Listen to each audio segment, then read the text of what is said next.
Thank you for your patience, everyone. Okay, welcome to our third or fourth, I'm not quite sure, annual wildfire preparedness presentation. I know Selena and I did this way back pre-pandemic, so it seemed like eons ago. But then in the last couple of years, we've had this opportunity to present to our community about wildfire preparedness and what we do here in the district to keep our students and staff safe. If you didn't hear at the beginning, I let everyone know that this presentation is being recorded and then we'll post it on the district's website. I would ask everyone to please mute your microphone and save all of your questions for the end. So that we can roll through the presentation. We have quite a bit of information to share, so jot down your questions if you have any. And I also wanted to thank Kim Giuliacci, who unfortunately came down with a bug earlier today, so she cannot be here to help present, our fire captain, and also Selena Brown from Woodside Fire Protection District. And a special shout out and thank you also goes to Kim Cashin from the town of PV, the Emergency Preparedness Committee, also a parent in the district. So Kim and Selena have collaborated with the district on this presentation, and I'm really grateful for your partnership. So we will be co-presenting, and with that, we'll go right into our agenda. We'll discuss our emergency response protocols and some critical emergency procedures related to wildfires. If we are contemplating a school closure, we have a decision checklist that we use to make the really critical, important decision about whether to close schools or to have early release and early dismissal of our schools in the event of a wildfire. We also will share with you what the district has done to mitigate wildfire risk in the district. Really important topic is communicating and maintaining situational awareness in wildfire or any emergency. And then finally, we'll discuss poor air quality and high heat guidance protocols, which come from the County of San Mateo Big 5 protocols. So with that, I see we have a lot of people who are joining us. I'm so excited that everyone has taken the time out of your busy schedules. Just to let everyone know again that this presentation is being recorded, and we'll share a copy of the recording as well as the presentation with the community. And also please mute yourself and save your questions for the end if you have any. Thank you. So I don't know if all of you have heard about the San Mateo County Big 5 protocols. The Big 5 Immediate Action Response Protocols were developed by the County Office of Education, and all school districts in San Mateo County adhere to the Big 5 protocols. Also, our emergency preparedness partners like the Sheriff and the Wildfire Protection District also are aware of these protocols, so we're all speaking the same language and have similar responses when and if there is an emergency.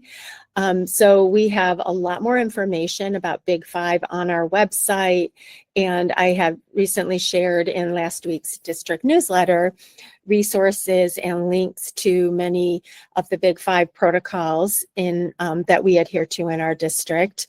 And this protocol also has a relevance to wildfire preparedness because one of the emergency response actions is evacuation. So possible action during a wildfire under this protocol might involve an immediate action response, such as evacuation. I also wanted to point out that the Big 5 community packet is a great resource for community members and parents in the district, and that link when you get this presentation is a live link. You can also Google SMCOE Big 5 community packet, and really great information for everything you need to know to prepare for an emergency. This section that we're heading into is really important, has important information about evacuation terminology, such as red flag warnings, precautionary closures, Woodside Fire Protection District directed shelter in place, which is different from the Big Five protocol shelter in place. Also, our student release processes and a lot of other information about critical emergency procedures pertaining to wildfire. So with that, I will turn it over to Selena Brown from Woodside Fire Protection District. Great to see you, Selena, and thank you so much for joining us. Yes, I'm also joined by our Fire Inspector 2, David Peroni. You can kind of see him over here, maybe cut off. So during a wildfire fast-moving emergency, you may hear the terms evacuation warning and evacuation order. Knowing the difference helps families respond quickly and safely. These are life safety instructions, not suggestions. So understanding them ahead of time reduces confusion during an emergency. So evacuation warning, prepare to leave. An evacuation warning means there's a potential threat nearby and conditions may change quickly. This is the time to get ready, not to wait and see. Parents may receive early dismissal instructions from the school during a warning. So what should parents do? Start preparing to leave now. Gather students, pets, medications, important documents, and go bag essentials. We want you to stay alert from updates from Parent Square, SMC Alert, Watch Duty, which we'll talk about more later, or official channels that we have. Be prepared, though, for rapid changes. In a fast-moving fire, a warning may be skipped entirely, so leave early if you feel unsafe. Early evacuation saves lives. We always say, if you feel unsafe, just leave. Now, when we go into evacuation order, that means leave now. An evacuation order means there's an immediate threat to life and you must leave the area now. That's not the time to pack or to wait. It's the time to move. What do parents need to know? Leave immediately using your designated evacuation routes and instructions from emergency officials if they've been given. Do not delay for belongings or to wait for additional instructions. Also continue following updates from Parent Square, the district, and emergency services as you evacuate. The key takeaway is simple from all of this is warning means get ready, order means go now, and evacuating early keeps families safe and helps first responders do their job.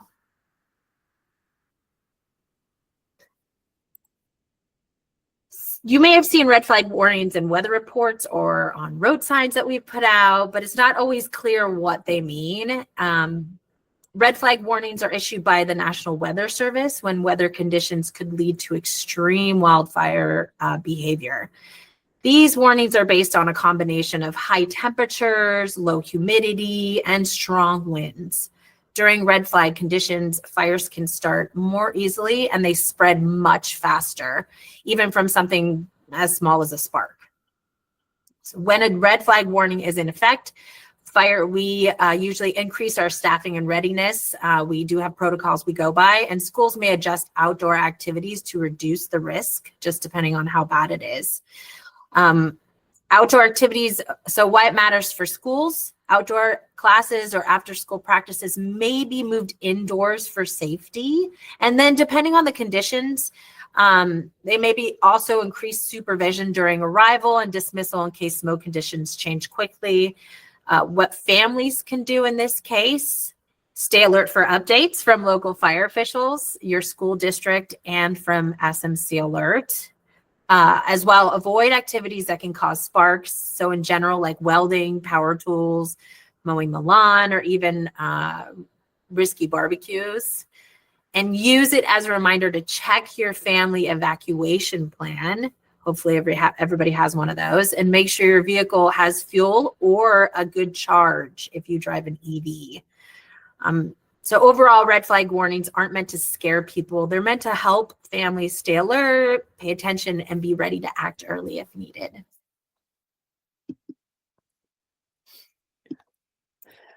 So To ensure the safety of our staff and students, we as administrators collaborate with Woodside Fire Protection District and the Sheriff's Department to evaluate every individual situation based on factors like options for transportation or access to and from our schools in and out of town, defensible spaces, and in general, just the topography of the area. Our primary consideration is always when we're especially considering school closure, is the safety of our students and our staff, as well as, of course, the whole community. So as Selena said earlier, parents and guardians will receive notifications via Parent Square Urgent Alert. And in some subsequent slides, we'll also talk about other ways that we will communicate with the community at large. If for some reason Parent Square alerts don't work, but also having multiple ways to communicate. So that's coming up as well. So precautionary closure is a decision to close school or cancel school before school is opened for the day. So as an example, last year there was a red flag warning. So the evening before the red flag, when there was a red flag warning, Kim Giuliacci and I were talking about, okay, so what's the situation and her recommendation based on the conditions. And we made a determination, and based on her guidance, to not cancel school as a precautionary closure because the conditions were not at that level. And we'll look at, in also subsequent slides, our decision tree and other factors that we look at. But the important point about this slide is that if it's the case where it's likely that there will be a red flag warning that is level 4 and the conditions are worsening, then we would choose to close school rather than be in session, so that we wouldn't be in the unfortunate position of having staff and students here during a fast-moving wildfire. We also might decide or be advised to have a controlled early dismissal. So we might start school, for example, one day, and the conditions change, and we're advised by Woodside Fire that we need to release students and staff early. And so we have a plan for doing that, for canceling school, actually closing school, and parents will be notified as well under those circumstances. More details about both of these will be shared in subsequent slides.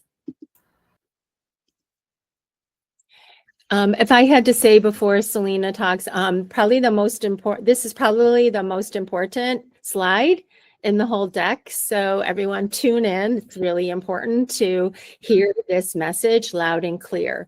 Yeah, I wanted to talk about this and say it is the most misunderstood safety term in this whole plan, is the shelter in place during a wildfire. And most of the time, evacuation is the safest option, but in very rare situations, leaving campus may actually be more dangerous. Like if roads are blocked, heavy smoke makes it unsafe to drive, or the fire behavior changes quickly.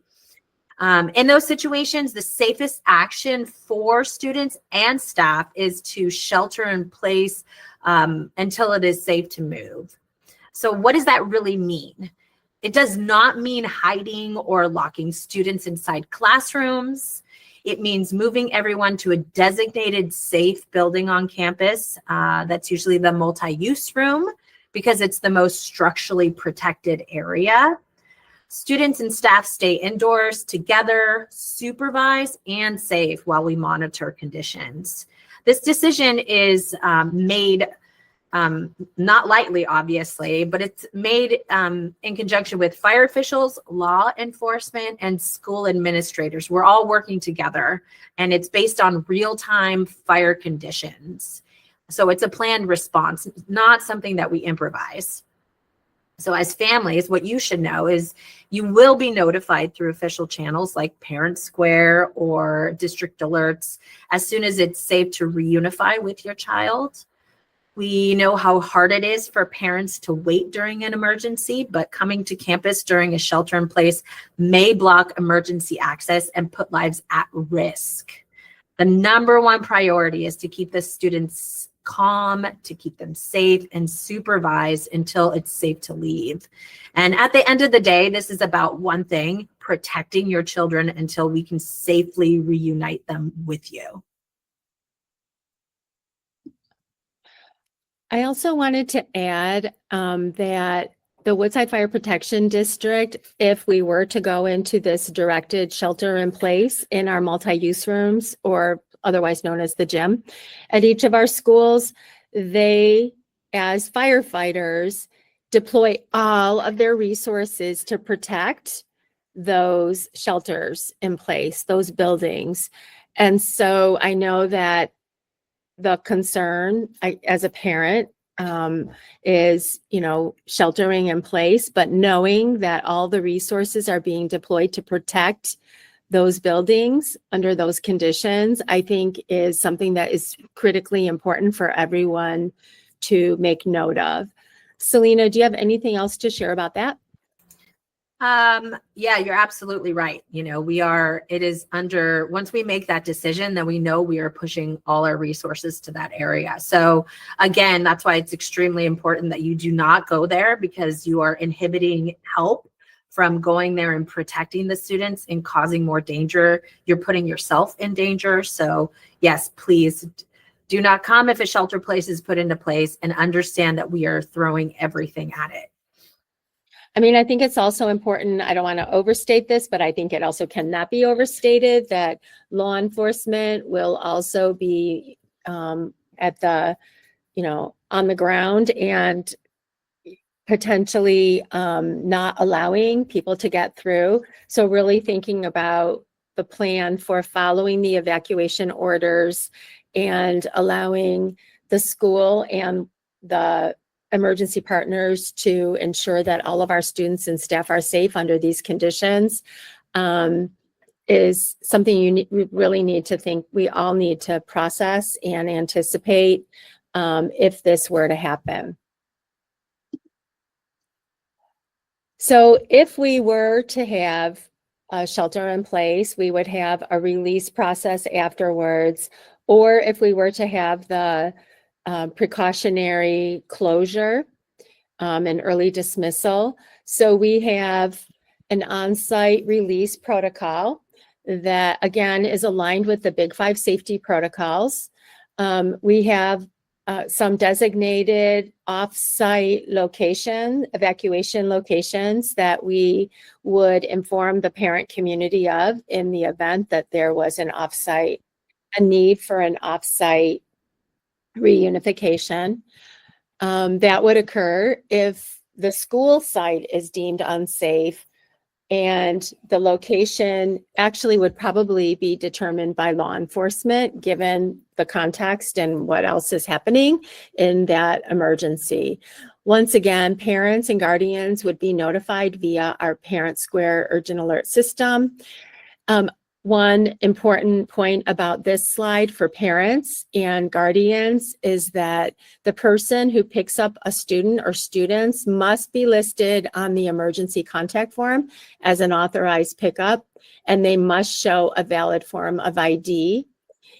Parents and guardians cannot pick up other students for whom they are not an emergency contact. So this really underscores the importance of having Power School emergency contacts always up to date, and knowing that grandma who lives in Pennsylvania would not be a good option, for example, as an emergency contact, because we need people who are in the geographic area and more than likely would be available to pick up a child in the event that there is the need to pick students up earlier.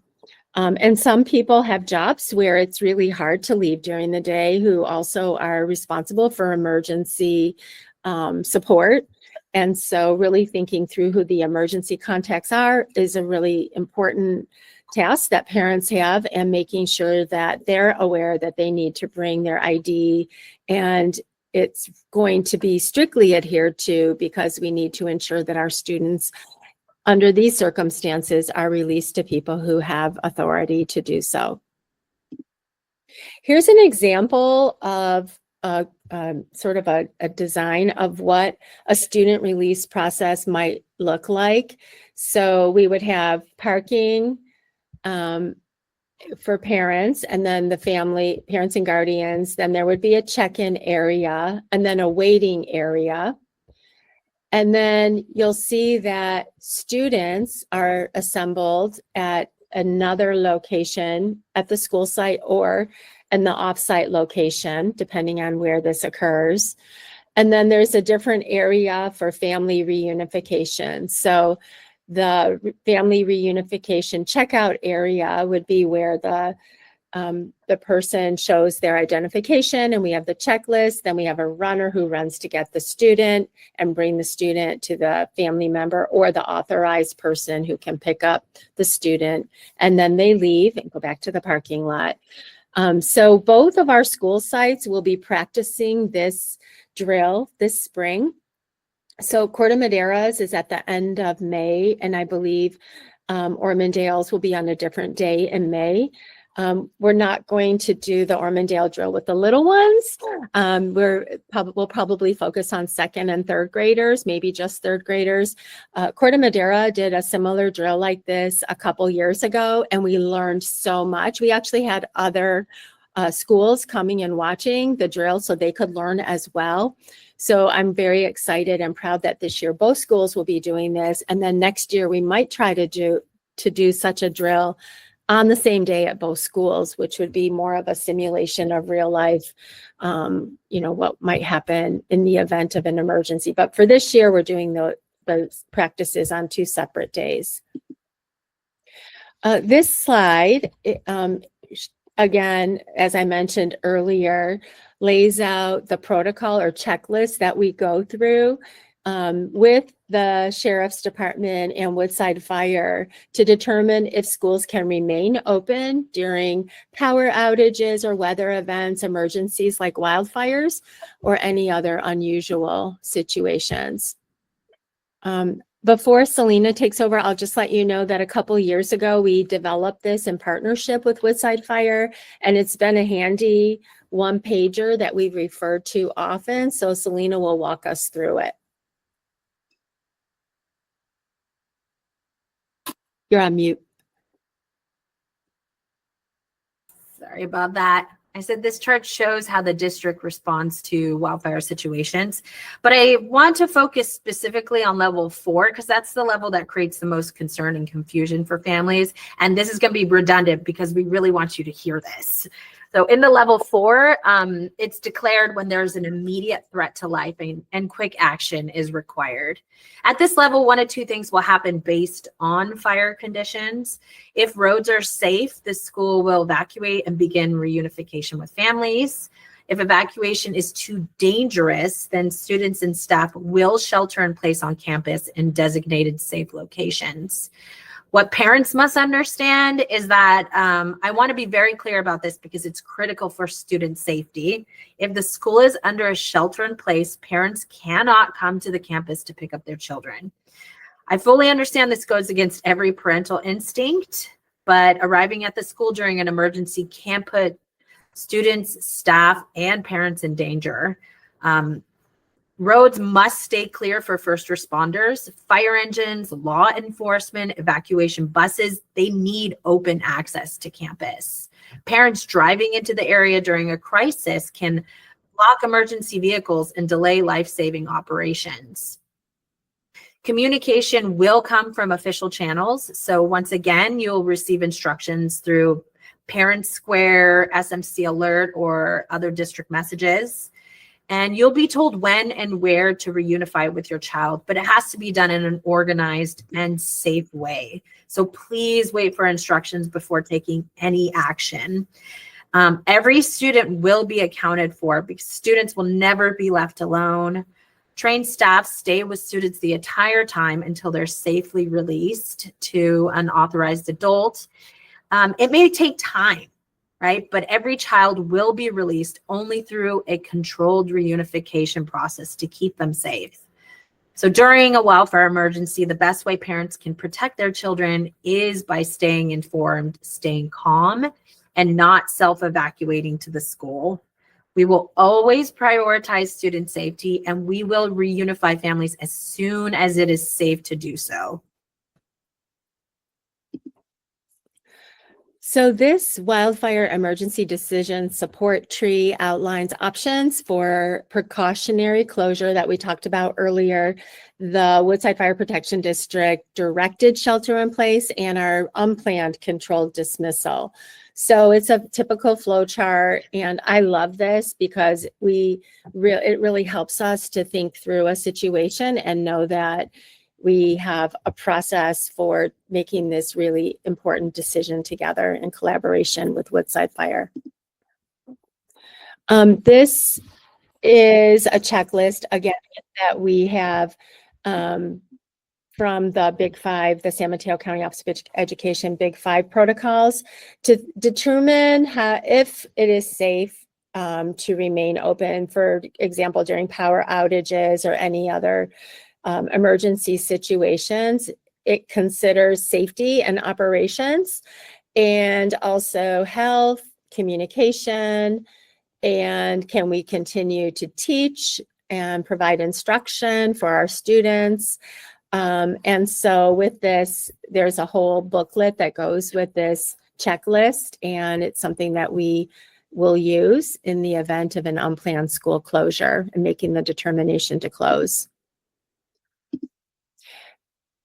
This next section is how we in Portola Valley School District have worked really hard and continue to work hard to mitigate risk of wildfire in our district. So the buildings at each of our school sites are generally protected from wildfire risk, and our locations for the shelter-in-place protocol that we talked about in our multi-use rooms. Our new buildings especially use combustible materials, and the existing structures have fire-resistant features, including adequately rated roofing systems and protected ventilation. In fact, our vents have the ability to close and disable remotely our vents from having outside air come in. And those vents are also tied to our fire alarm and notification system. And we have done quite a bit in the last few years to manage our vegetation and our trees and pruning of our trees to keep our campuses fire safe.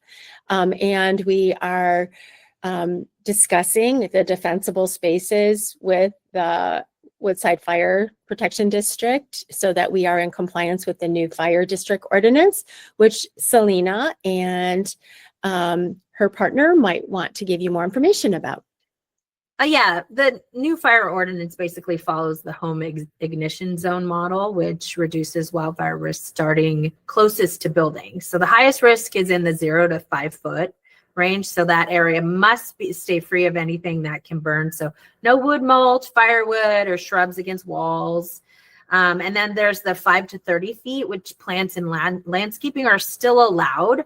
We just reduce ladder fuels by trimming, removing dead leaves and branches, and spacing vegetation to give that vertical spacing.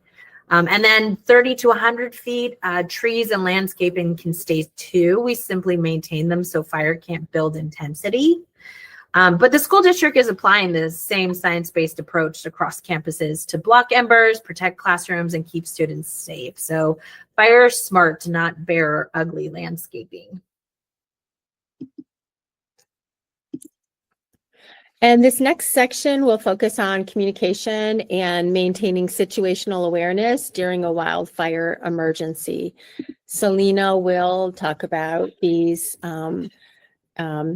ways that you can stay informed. And I believe these are all live links. So when you receive this presentation, you can click on them and it takes you to the direct source of the information.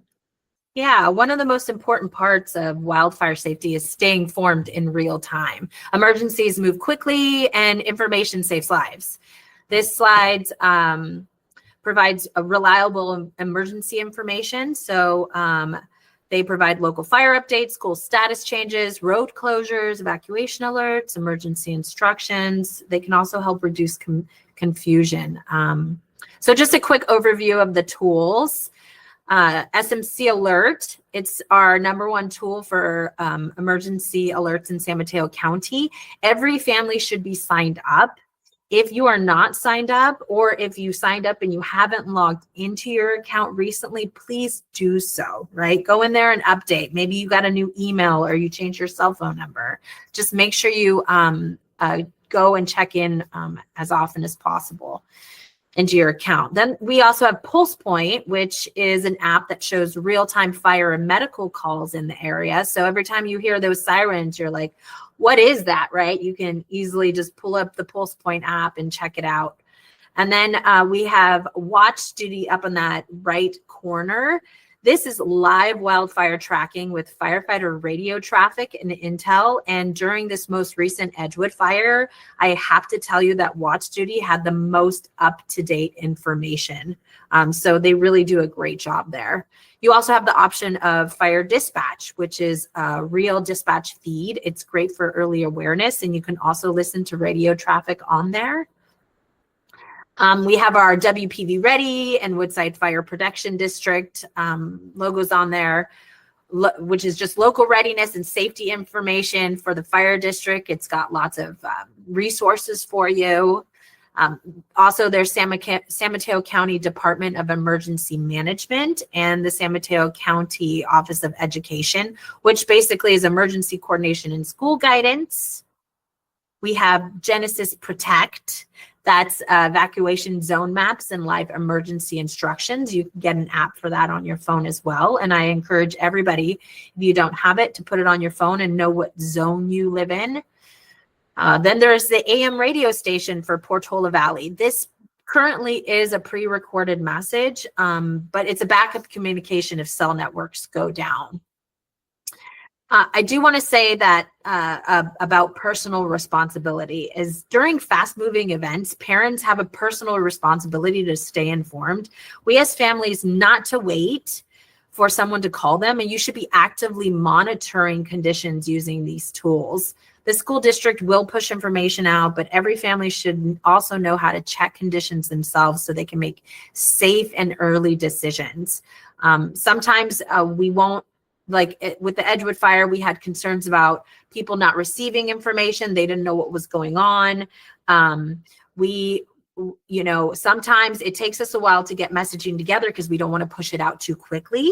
And as well, there are these resources where you could find out information, like Watch Duty provided some really great resources. And we weren't going to push out SMC alerts unless there was an action for you to do. In closing, situational awareness, again, it's a shared responsibility. So we will communicate, but families need to stay connected too.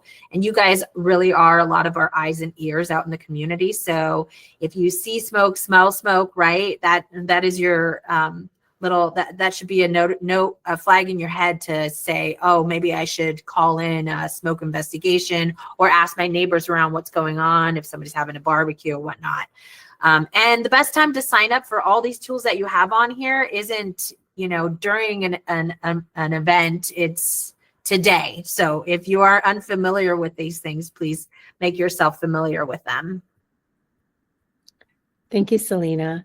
And in the district, we have many methods for staying in communication, both internally within our district and externally with parents and with the community at large.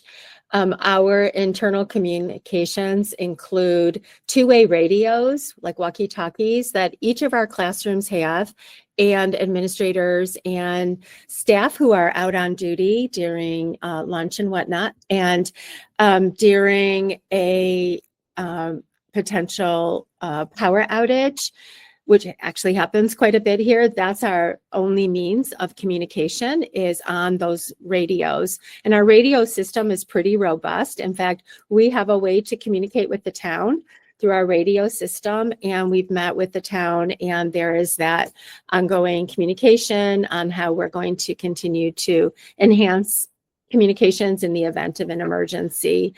And then internally, we also have landlines. So on our district website, we have the information for our landline if it's an emergency and the phone system's not working because it's electric. And if there's a power outage, the phone system wouldn't be working. Information on the website about how to contact the school via landline. And then our fire alarm system and our public announcement system are very sophisticated and provide a lot of functionalities for communicating in an emergency. Externally, we've talked a lot about our urgent alerts on Parent Square. Again, the information on parent that we have for contact information is only as good as what you put into PowerSchool. So please make sure that your information is always updated. We will try to use the website. We'll have like a something that flashes if we have the ability to add something to our website as an announcement. We will also provide information to the Town of PV radio messaging, and that's something that in the event that if there are no cell phones or other ways to communicate. And then obviously SMC alert is a great way to get information, and there would potentially be information about the bigger situation as well as what's happening at the school site. And specific to our district, we have this document that lives on our website. It also can be downloaded through this QR code. And it has specific information, everything parents need to know in an emergency. And I recommend that you know where to find this. You can download it on your phone, put it someplace if you want to print it out. We do change it occasionally as we update our emergency protocols. It's meant to be like the go-to in an emergency, not a lot of extraneous information, but what you need to know in an emergency in terms of communication and different protocols in different emergencies. So I really recommend that parents especially take a look at this document and know where to find it. This next section, we're not really going to talk about. You'll have it when you receive the presentation, but it's the poor air quality and high heat guidance that are part of the Big 5 safety protocols. So we follow the County Office of Education guidelines when there's poor air quality.